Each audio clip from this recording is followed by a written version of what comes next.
Live from New York City, it's the Gary Null Show. And now, your host, Gary Null.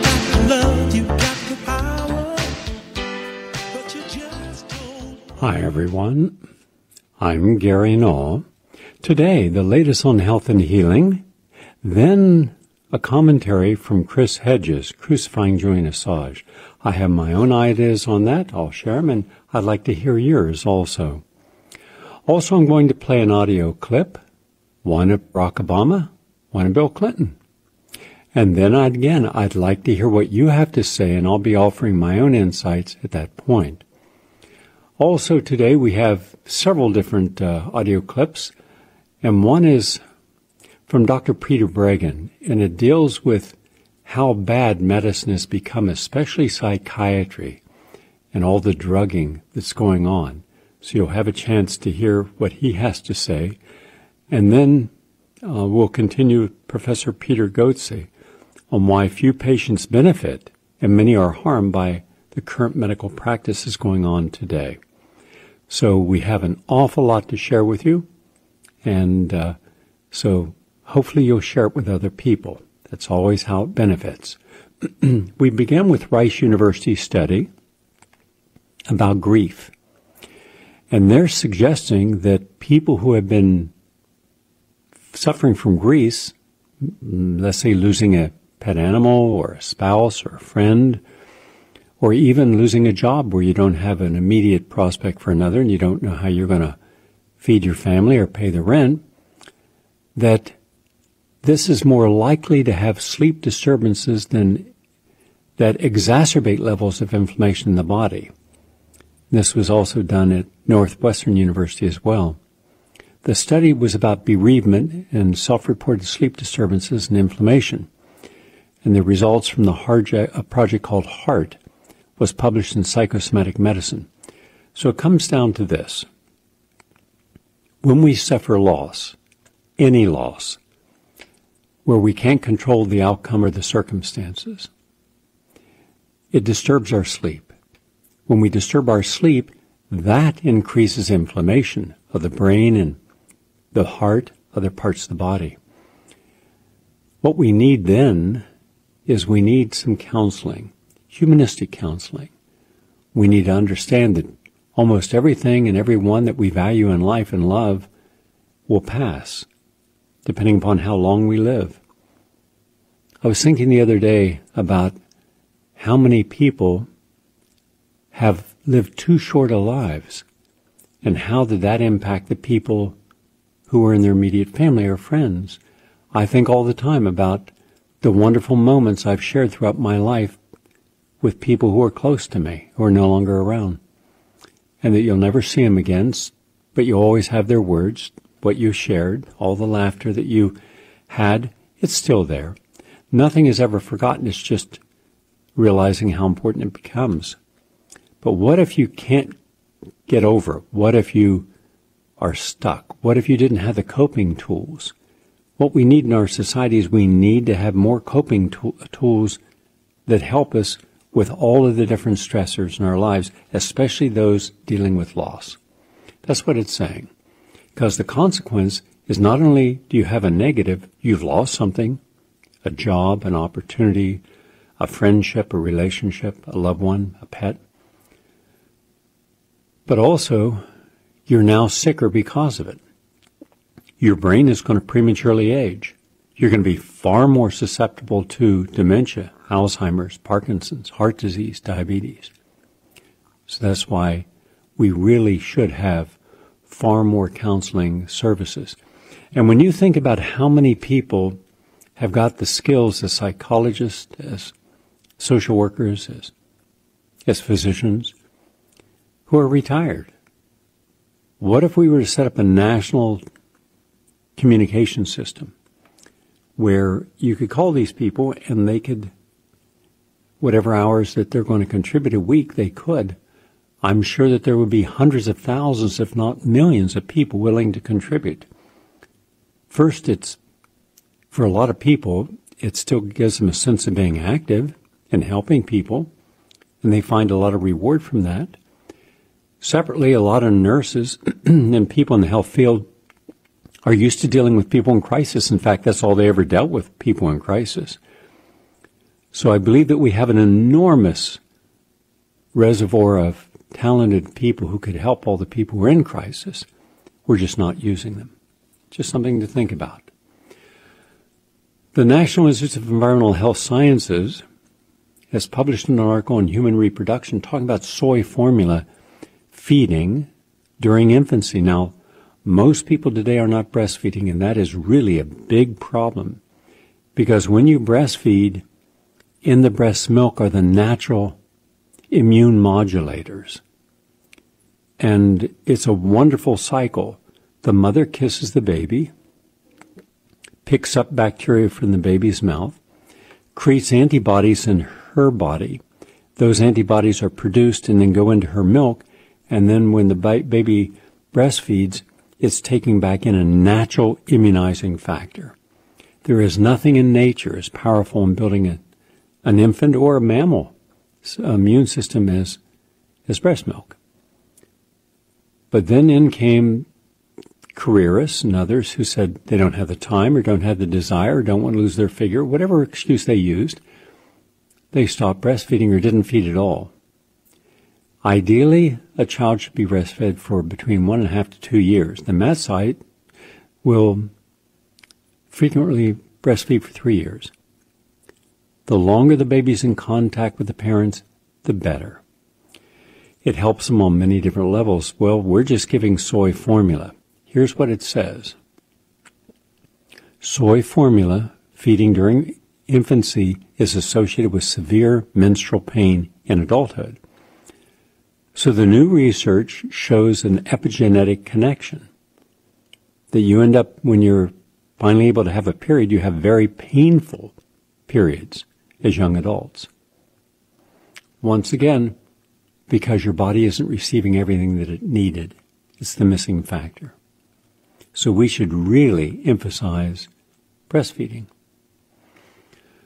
From Central South University, which is in China, published in the Chinese Journal of Integrative Medicine, comes a study that finds Chinese medicine improves survival rates in colorectal cancer patients. Now remember, colorectal cancer, no matter where you're at in the world, is one of the most diagnosed cancers. Excluding skin cancer, it's right up in the top 3. And it's estimated there are more than 140,000 Americans who will be diagnosed with the condition this year, and 50,000 will cause death. In the vast majority of those individuals, they're high meat, high protein eaters and drink alcohol. Both meat, sugar, and alcohol cause inflammation in the colon. I wrote a book years ago. I had my own imprint. I forgot about this. I had my own imprint at HarperCollins. Did a lot of best-selling books with him. And one of them was on digestion. And the key to digestion is high fiber, lots of healthy liquids, take your time eating, and allow natural peristalsis, that wave-like rhythmic movement that takes the food through the intestine in a semi-liquid state. Ideally, if you open up your intestines, the food should look like potato soup. It should not have little chunks in it. If you've chewed your food thoroughly, and most people don't, if you haven't taken a bite and then gulped down a beverage, which is terrible for digestion, then if you take your time, you masticate your food, you salivate your food, there's 2 little holes underneath your tongue. Each day, about 2.5 quarts of saliva is produced. You need that to digest food, but also to protect you from bacterial infection of having dry mouth and dry throat. There are enzymes in there, tyline and amylase, and that begins to mix in with the carbohydrate you're eating. The carbohydrate, whether it's a bean or a grain, begins then to, or even a fruit, it begins to break down these polysaccharides into monosaccharides, meaning breaking down a complex starch to a simple sugar. So if you take your time and do slow eating, you're doing exactly that. you chew thoroughly and swallow. Now, once that goes in the stomach, then the stomach releases what is called pepsinogen and pepsin and amylase and lipase, different enzymes. And the enzymes are meant in the process of hydrolysis, which is liquefaction at a certain body temperature with a certain pH, meaning hydrochloric acid. It will continue the digestion, but at a more, let's say, a more intense level. And once it's done its job, then a little flap opens up at the bottom of the stomach, which looks like an inverted pear, and out spills into the top 12 inches of the intestine the contents of what you've just eaten. And then it makes its way through the intestine. Now, if there's fat in what you've eaten, the automatic signals will go off to the gallbladder and it'll release bile. And that bile will continue to break down the fats in the food. If you have a lot of fat in the food, it's like driving down the highway at 70 miles an hour and suddenly you're at 5 miles an hour. It slows down all digestion. When you have meat, there's no fiber in it.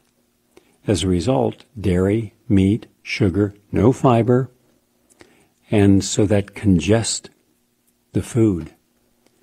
And then it has a hard time getting through. Now, the longer that food is in contact with the sensitive mucus lining of your intestine, the more irritation can occur, the more DNA damage can occur. And then over a period of time, that sets you up for polyps, lesions, and ultimately cancer. If you look at people throughout the world, in all different continents, who have a high roughage diet, rare is any of the itises or colorectal cancer. In fact, rarer still are appendicitis or gallbladder infections. They just don't have them. Their biochemistry is much different. Not their DNA, their biochemistry, because how they're eating, what they're eating, how much they eat. And if you look at people who live close to the earth, they don't have excessive body weight. They're very strong. They're lean. You look at Americans, we're not. We're the most overweight country in the world. And you've heard me mention many times it is not humanly possible to be overweight and healthy. That's a game of deception and perception that we play upon ourselves. If you're overweight, you have inflammation. You just won't know how it'll manifest. Elevated triglycerides, elevated cholesterol, elevated blood sugar, elevated blood pressure, depression, all those come from being overweight. In any case, so that's how healthy digestion should exist. But when you overeat, you overfill the stomach. The stomach doesn't know what you're doing, and so it starts to eliminate by dumping. And it dumps only partially digested food into the intestine. That food cannot be absorbed. And if you have any tiny little breaks in the intestinal wall, which a lot of people do, food particles, undigested, get into the bloodstream, and then the body thinks it's a virus or bacteria or parasite and attacks it. That means that every single time people eat, they're turning on their immune system. In time, that can lead to an autoimmune or over-immune stimulated system. So these people are in chronic pain, and that is a problem. Something that simple. So the Chinese have found that having a high fiber diet and a healthier diet can prevent colorectal cancer. That's what this research was all about. And also then they looked at traditional Chinese medicine, and they found that traditional Chinese medicine is increasing a chance of surviving colorectal cancer. And this was published in a peer-reviewed journal. Didn't see a thing about it in the United States. Now, in this case, the traditional Chinese formula is 11 different herbs. And these 11 herbs, including astragalus, American ginseng, baizu, B-A-I-Z-H-U, Purina mushrooms, P-O-R-I-A, coix seeds, C-O-I-X, Chinese sarsaparilla, snake needlegrass, barb skullcap, and Paris polyphylla, that's Polyphylla, hardy kiwi, and Chinese licorice. Now, those 11 crude herbs have been proven scientifically, in addition to enormous amount of use, hundreds of millions of times throughout history. So it works. And yet, in the United States, no one's going to use it. No one's ever heard of it. And there it is, something to help you. Also, from the University of South Australia, an article published in the International Journal of Epidemiology says that the strongest evidence yet that being obese causes depression is a brand new research just released today. It was also released from the University of Exeter in the United Kingdom, and it shows that when you're overweight, especially obese, that's a primary cause of depression, and more so than associated with diabetes. When you consider how many people in the United States and other countries suffer from depression, and then you correlate how much overweight are we, then we're the fattest nation in the world, and we have the most depression in the world. Now they're showing that, quote, we separated the psychological component of obesity from the impact of obesity-related health problems using genes associated with higher body mass index, and these genes were just as strongly associated with depression as those genes associated with higher body mass index. So it means, in lay language, the more overweight you are, the more likely you are to be depressed. And I'm looking at the clock. I have a lot to share with you. I'll do one last one here. University of Colorado Cancer Center, bitter melon can lower blood sugar levels and even prevent cancer. Now, bitter melon is called that because it's extremely bitter. And if the thousands upon thousands of you that used to come for 15 years to the Tri-State Healing Center, if you remember all the people with cancer and all the people with AIDS, and we help over 1,200 people with full-blown AIDS, and not one of those people died during the entire time they were there, and I didn't follow up years later on all of them, but you would have noticed they were taking this juice all the time. In fact, there was a nurse, that's all she did all day long is make juices. And it was like a little apothecary. We'd make juice depending upon what a person needed. But for AIDS and cancer, it was bitter melon.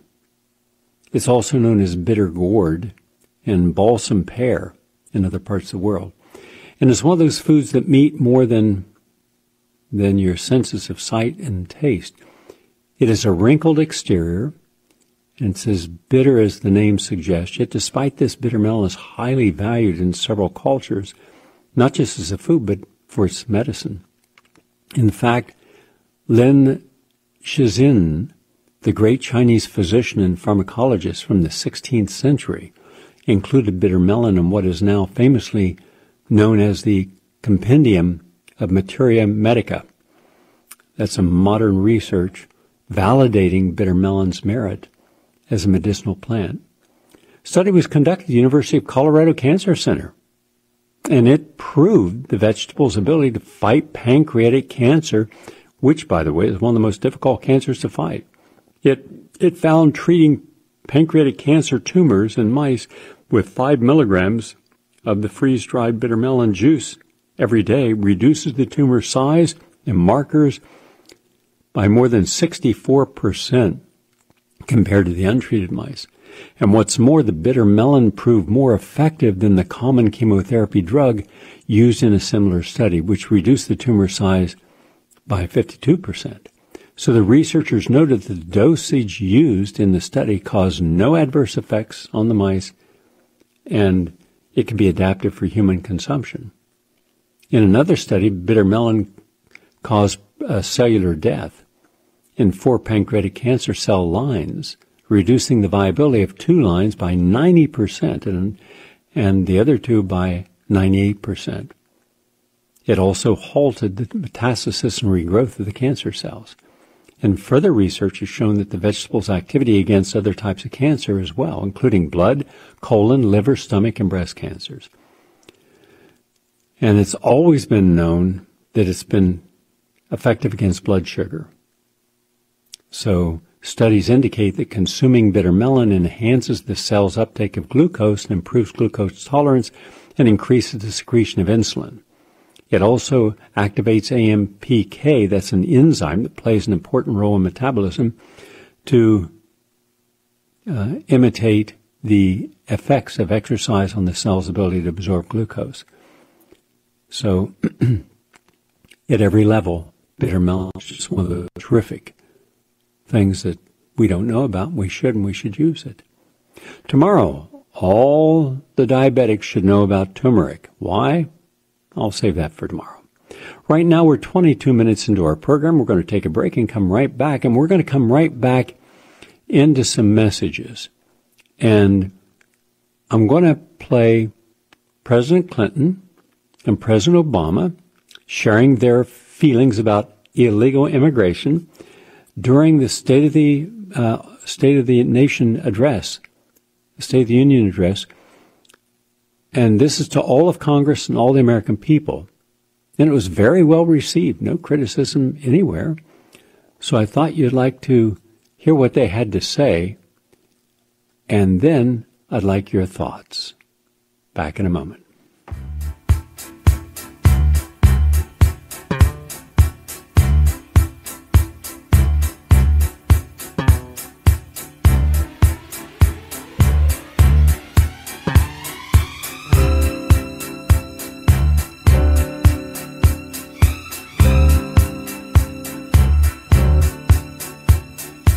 When we met, it wasn't quite clear to me what you had in store was there for only me.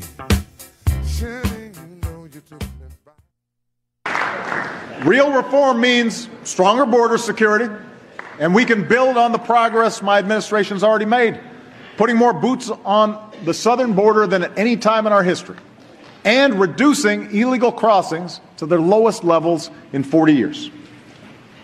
Real reform means establishing a responsible pathway to earned citizenship, a path that includes passing a background check, paying taxes and a meaningful penalty, learning English, and going to the back of the line behind the folks trying to come here legally.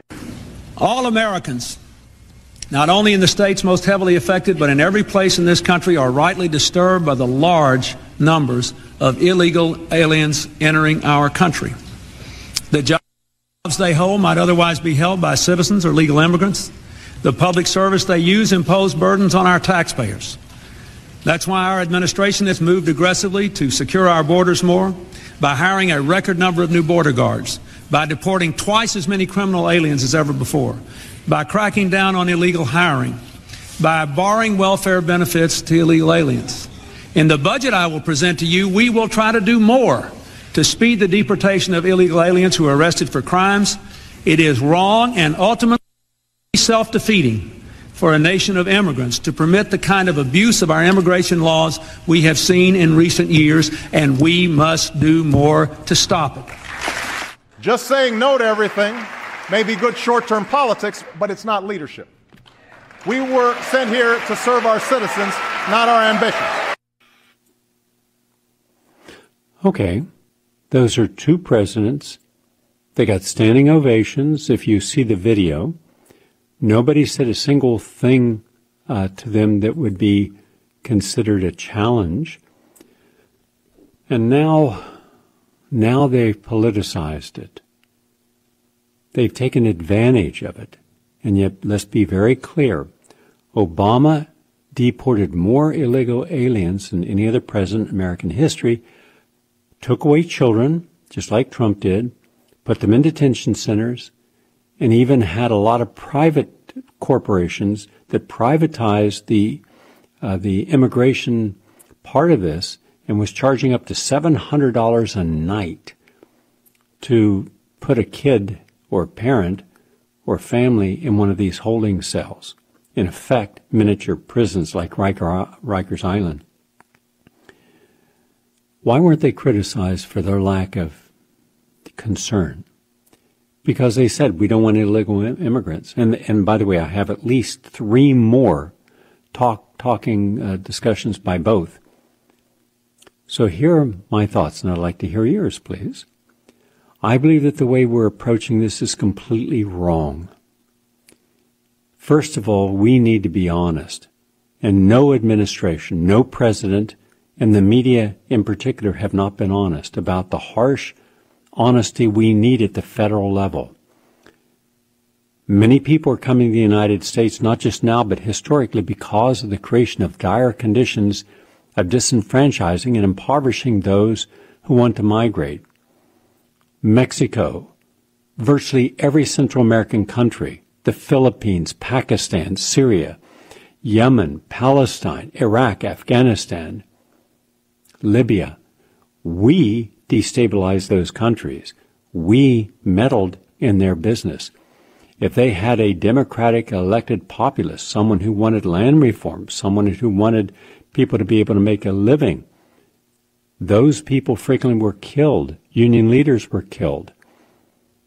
And we did not protest. To the contrary, the New York Times, not unsurprising, supported the coup that occurred in Honduras. And that coup was directly supported by the State Department, Hillary Clinton, Barack Obama, and our military-industrial complex. We got a populist out, and we got a person to run the country that was good for the business community and our neopolitical agenda. We needed someone who supported our hegemony throughout that area, and that occurred. Now, the fact that the union leaders were assassinated and activists were arrested and tortured is irrelevant to those in power. Shouldn't we at least have an honest look at what we've done to other people and the conditions in those parts of the world that made what had once been an ideal place for them to live no longer hospitable? So first be honest about what we've done. Then a priority should be given to those, every nation and every group that we have messed and meddled in. We should end the war on drugs. It's probably one of the dumbest things we've ever done in our history. There should be no war on drugs, just like there shouldn't have been prohibition. Prohibition gave us Meyer Lansky, Lucky Luciano, Genovese, Colombo. All of the top leaders of the original organized crime, La Costa Nostra, came because of prohibition. Now the alcohol industry has been leading the fight, along with the pharmaceutical industry, to keep marijuana illegal. And we've had idiots like former Attorney General Sessions. I mean, really, really vilely stupid people. I mean, how these dumb people get elected is beyond me, but they do. And they put policies that are as dumb as they are. We should pardon every single person, and we should purge their records so they can go about their life without being additionally adversely affected. And who were the architects of the war on drugs? The Clintons, followed by the Obamas. Interesting, because 3 presidents all acknowledged in their memoirs that they used drugs, illegal drugs. Here's the irony. They were praised and loved for being what they were, and then they turn around and put people in prison for what they did. And no one seems to think, isn't that a little ironic? Hold on a second. Weren't you known as the man who had a nose like a vacuum cleaner in Arkansas? Oh, yeah, that's you. But you're putting people in prison for smoking marijuana. And this is the police. And the police, it's surprising because they're not as stupid as they act. And if you say, I'm just following orders, you can't do that anymore. Because the Nuremberg Tribunal put into effect, and the Geneva Convention codified it, that you can no longer say I was just following orders and then do something that is reprehensible. You have to use your own judgment. And if people began to use their own judgment about not doing things that were wrong, you take a kid. You say, show me what's in your pockets. What's in his pockets is not illegal. Showing it in public is. So you get him to open his pocket. He's got a small amount of marijuana. You arrest him, and now he's 7 years in prison. His life changed and destroyed, as well as his family. How do you feel when you go home and take off your blue outfit? You feel strong. You feel tough. You feel better. You feel emboldened. What kind of person does that? What kind of human being does this? A sick one. And we're a sick society, and we're not willing to acknowledge it. So you want to stop illegal immigration, get rid of all of the profits that can be made, and hence you'll stop the 200,000 people that died. Do we care about it? You talk about a harsh moment. There was one real harsh moment. They asked me, I was on a spiritual quest I do once a year where I go alone someplace, just fast, drink water, meditate, and come back. And I stopped in this restaurant in Sedona, and someone said, "Aren't you Gary Null?" I said, "Yeah." "Oh, I had this book and that book. Could you wait here?" And they came back a little later and said, "We got a bunch of people who'd like to hear you talk." I thought, okay, I don't have to fly back till tomorrow morning.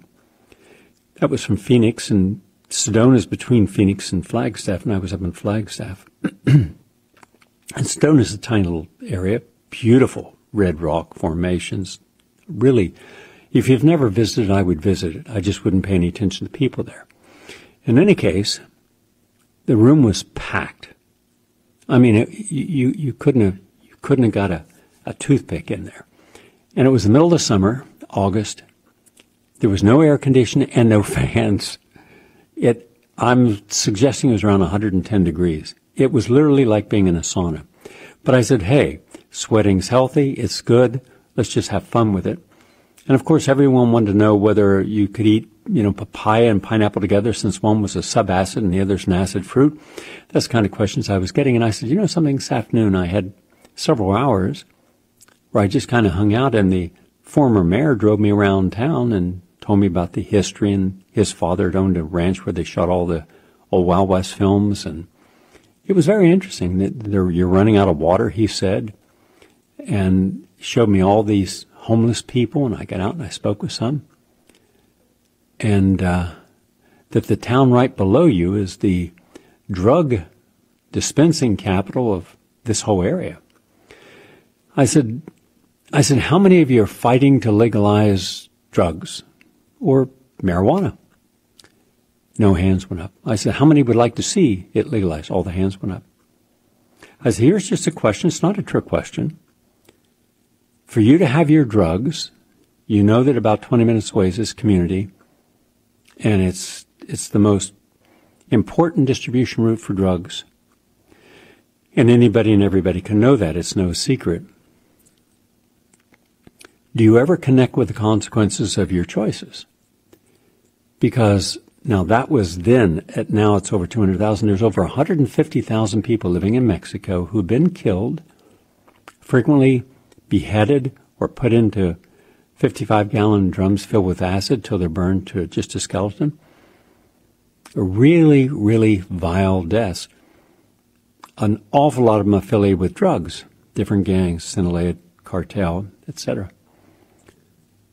If you knew that you having your marijuana would cause people to die these deaths, would you still want your marijuana? The room was totally silent. I said, it's just a simple question.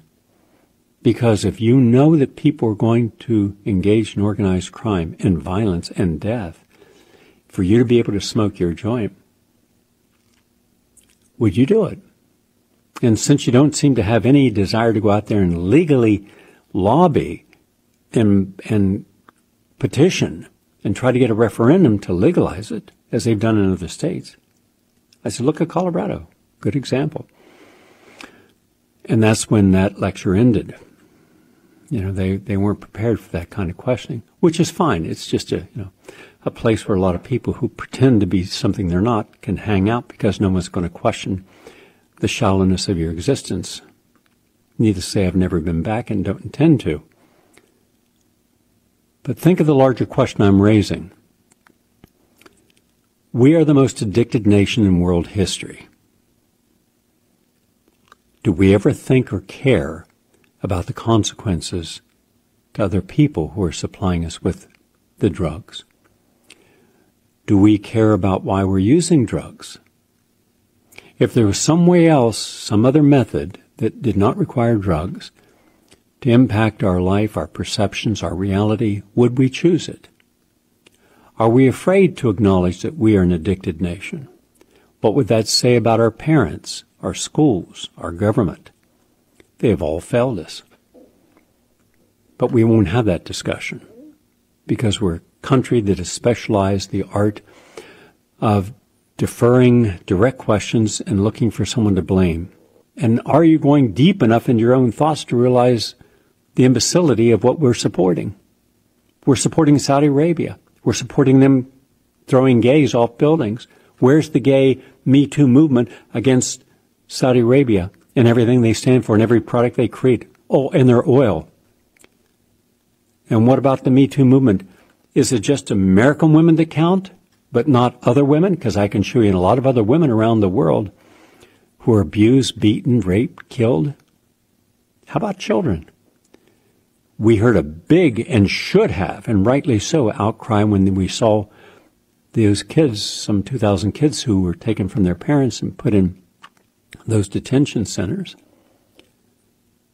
You had over 100,000 kids killed in Yemen, starving to death, dying with phosphorus and illegal munitions from America.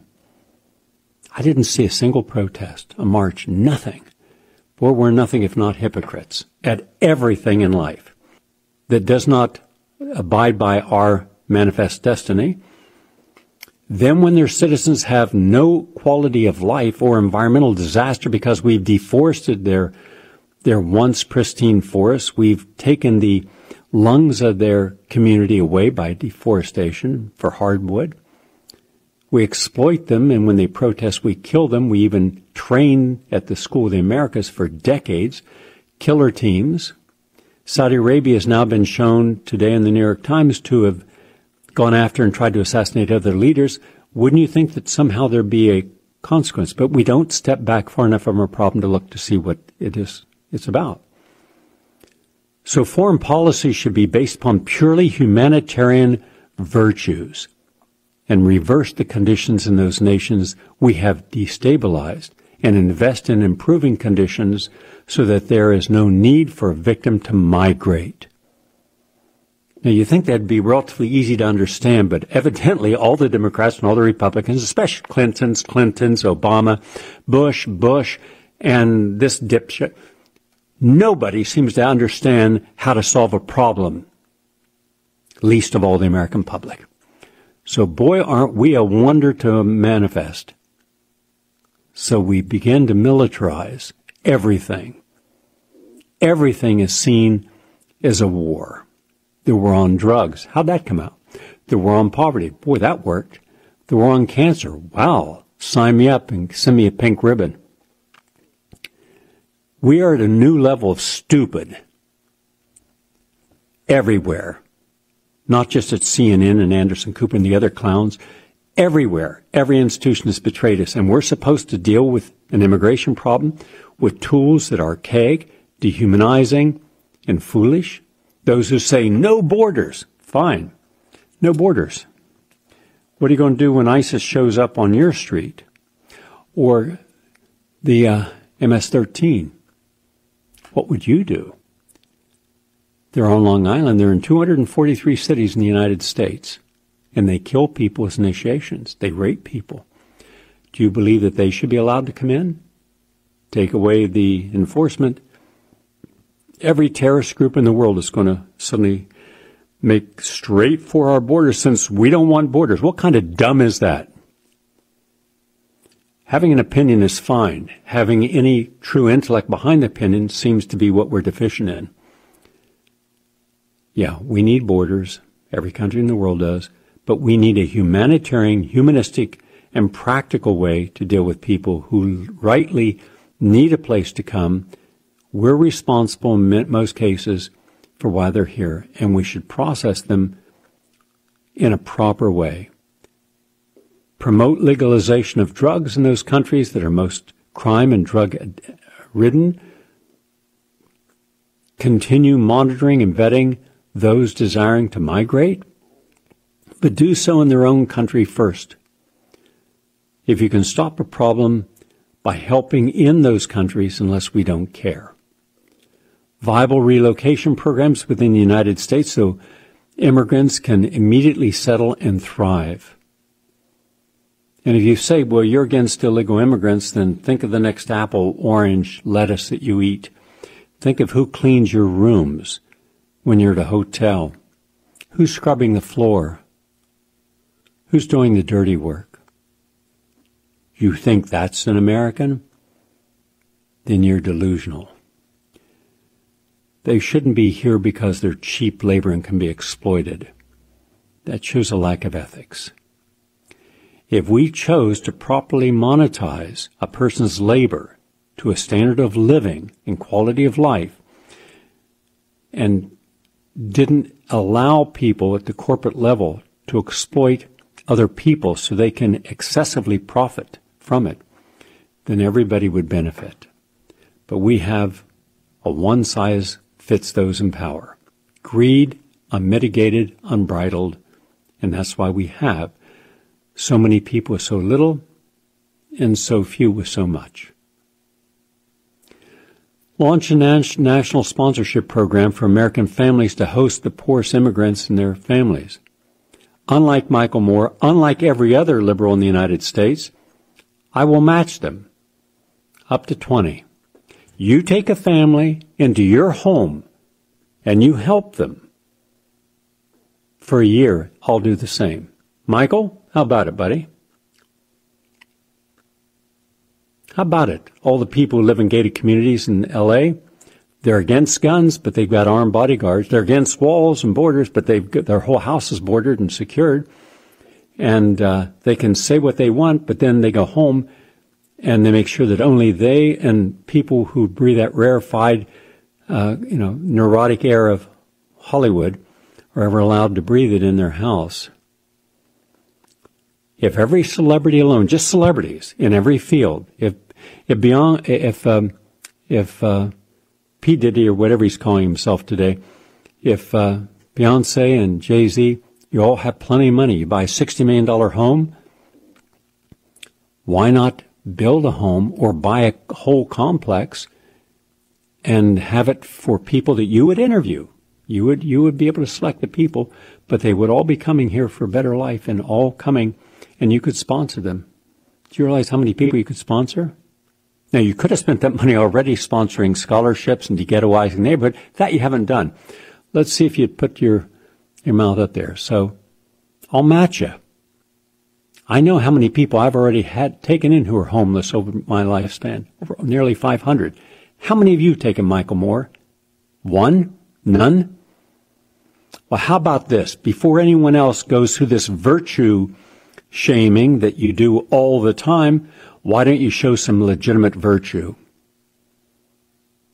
Maybe that's too radical a notion. Let us actually do what we talk about. It's so much easier to preach without practicing. I'm Gary Null. Those are my thoughts. I'd like to hear yours now. We're going to take a break and come back. If we have your thoughts, I'll be happy to put you on the air. And I stand behind my word. If I say I'm going to do something, I promise you I'm going to do it and have done it. I don't like to talk about what I do, but I'm willing to challenge those who talk and don't do, ever. Back in a moment. Give us a call, 888-874-4888.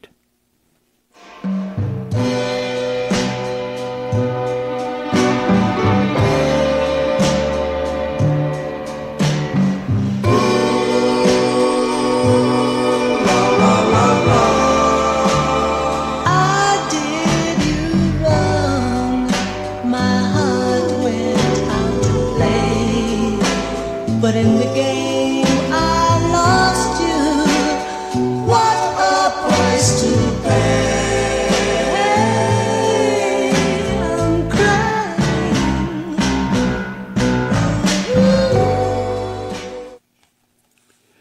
Nice to have you with us. I'm looking for your calls now.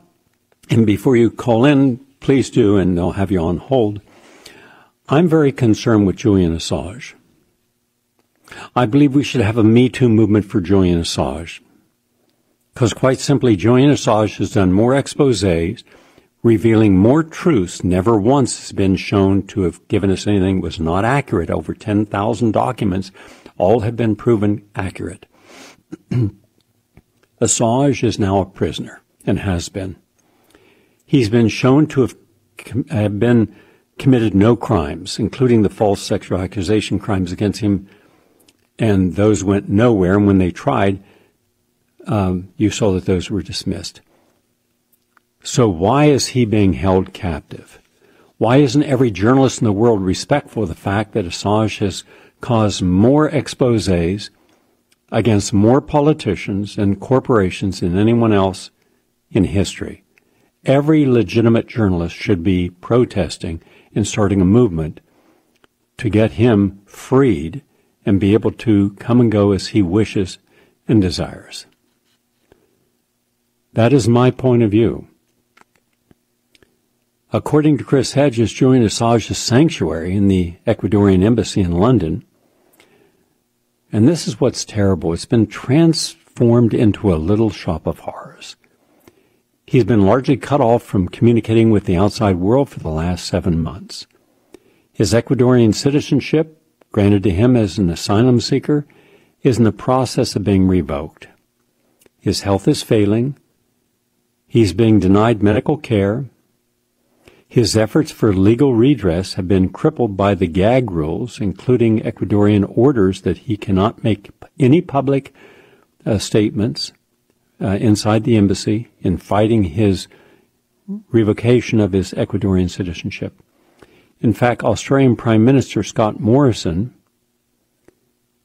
has refused to intercede on behalf of Assange, who is an Australian citizen, even though the new government in Ecuador, led by Lenin Moreno, who calls Assange, quote, an inherited problem and an impediment to better relations with Washington, is making the WikiLeaks founder's life in the embassy unbearable. Almost daily, the embassy is imposing harsher conditions on Assange, including making him pay his medical bills, imposing arcane rules about how he must care for his cat, and demanding he perform a variety of demeaning housekeeping chores.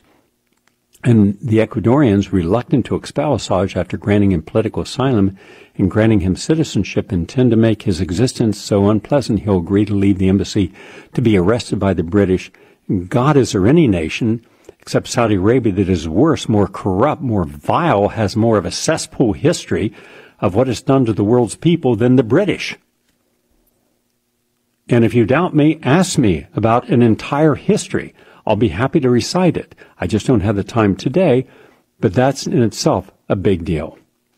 His mother, Christina Assange, said in a recent interview that despite Julian being an award-winning, multi-award-winning journalist, much loved and respected for courageously exposing serious high crimes and corruption in the public interest, he is right now alone, sick, in pain, and silenced in solitary confinement, cut off from all contact, and being tortured in the heart of London. In the modern-day cage of political prisoners is no longer the Tower of London, it's the Ecuadorian embassy. So we, the people, who have benefited from having the insights of what Assange has given us for free, we should be standing up for him. So I believe we should start a movement today. Free Julian Assange. If you agree, please let's sign on it, let's do it, and let's start protesting. Let's go over and say hello to Josh from Washington Heights. Josh, your turn. You're on the air. Thank you. Good afternoon, Gary. I listened with great interest to your commentary on immigration. I have been screaming at radios and televisions for a long time for their complete ignoring of the conditions that our government has created in countries, particularly in Central America, that has resulted in people needing to flee to a place of some sanctuary and safety. So this was a very important commentary, and I hope that others will respond to. There is one aspect, though, of your commentary which makes me sad. I don't expect that I'll be persuasive with you, but it's a point of view that you have that was shared this morning by Michael Smith on the program Law and Disorder. Chris Hedges has the same position, and that is that there is no value in supporting Democratic candidates, and that the effort has to be to build a third party, which I have been part of for all of my life. But when Michael Smith's guest today, Marjorie Cohn, a lawyer who has documented the horrendous litany of judges that Donald Trump has appointed, not just to the Supreme Court, but all through the federal system, it confirmed my expectations of what he was going to do and why I was out first campaigning for Bernie Sanders and then campaigning for Hillary Clinton, because I knew that the consequence of a Donald Trump presidency were going to be detrimental to most of the American people. And sometimes the lesser evil really is better than the greater evil. Joss, I appreciate that. Thank you for sharing that. I don't want to give my opinion in return today because we're running out of time and we have a full board, but I will address it. I believe you've raised a legitimate point, and I will give you my opinion on tomorrow's program. How's that? Thank you. All right. So I'll answer your concerns tomorrow. Thank you very much for your call. Chris from Queens, your turn. You're on the air. Good afternoon, Gary. I'm going to try to keep my thoughts very centered in my commentary because, listening to all of the other commentary while I've been waiting kind of puts you all over the place because I have so much to say. I wanted to address just a couple of issues, and I'm not being scholastic about this. The term immigration, there's a reason why we have language and why we have words and the meaning in words, because the language frees us, okay? Otherwise, we could just go around and make these sounds and whatever. Okay, there's meaning to words, and unfortunately, what has happened, and very recently, it's really frightening and disheartening to see how both sides, and the left has done this a lot, and more recently, it's like we take words there, and people who have a microphone and have that power of a microphone will just put something out there, and it becomes a little label, and the rest of us out here in serfdom land have to just listen to this and decide, well, this is what's used now. I can't use that word. I have to use this one because that's what they tell me I have to do. The term immigration, I as an immigrant myself, I came here when I was very little with my parents, okay, and I was 4 years old. I'm an American, but I'm just saying that there's a reason why it's called immigration. There's a certain process involved when you refer to a group of people as immigrants.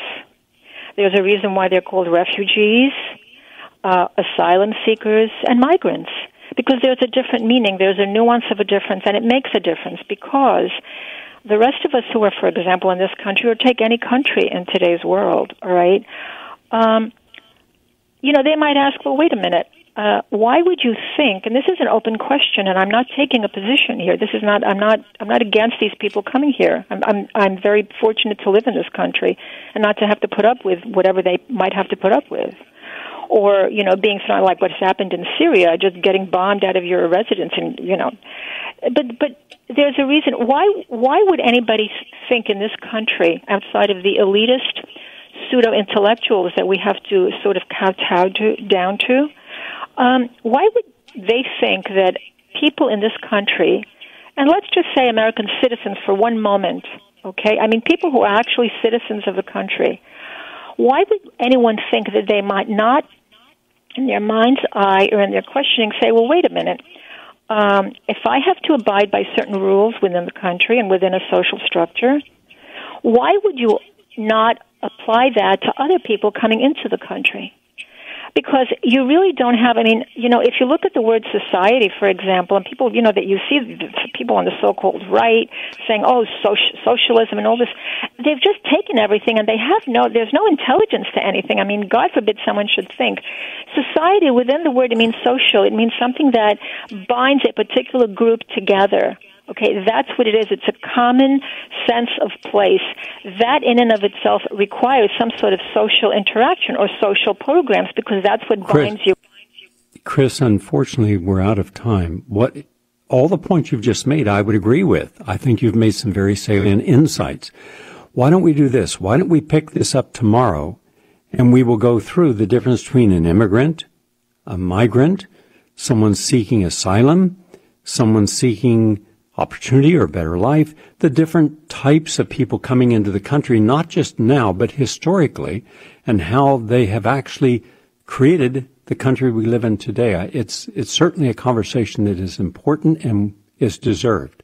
So thank you for raising these. We will continue with you. And Josh, I'm sorry for the other people. We're out of time and I can't get to your calls, but we will tomorrow. I have a special commentary on the environment tomorrow. It is part 4 of this series I'm doing, and it's entitled Global Warming, We're Screwed. The optimist, the pessimist, and the fatalist. I'll be analyzing all three and giving my insights as to what is most likely going to be the outcome in the next 5 years. That'll be tomorrow. Thank you all for listening. Look forward to sharing more tomorrow. Have a nice day, everyone.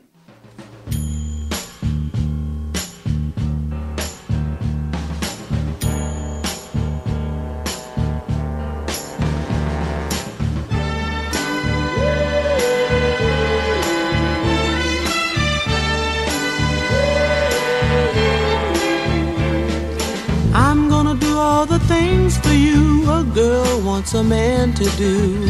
Oh baby, I'll sacrifice for you, I'll even do wrong for you. Oh baby,